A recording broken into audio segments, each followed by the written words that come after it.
kitoko lingana ya solo Alléluia tokomona kembona ya oh kembo kembo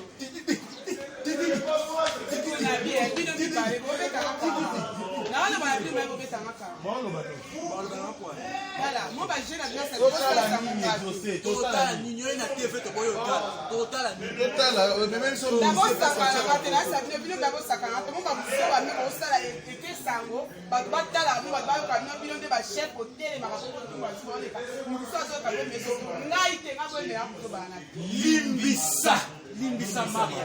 limbisa na lingi na ba problème limbisa oh tell me so ba boucle d'oreille minene lo kwa serso bana ba ndeko sakana je me suis nga pardon limbisa limbisa na be champ pour passer la ba pousser limbisa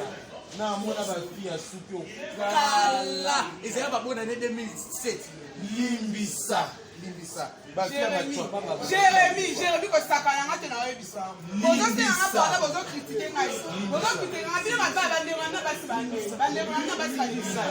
to yebi lelo kuma da yaki ngulu ko mitoboli bo limbisa Molanda bino te bando tozo kima limbisa to ya pe ballon na terrain de yosi ko uti wapi moi mpasi ya ero ko cha deshi na mutu ko bana mapasa loka babi bakozo anani ba teme église catholique to ba benda ngabo talanga ya noirité talanga ya noirité talanga ya noirité talanga ya noirité talanga ya noirité talanga ya noirité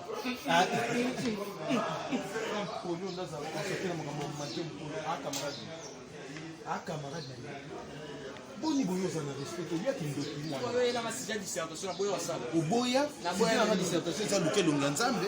yo luke omona eza ndeni ngai deja acha kolukelonga ya nzambe leka yo oza nano ndenge makasi osalela nzambe eza oza na nzoto osala bagene epriere nga naza nango bongo ntongo abraham ayambe ba ange azali na age ya 12 ans nani abraham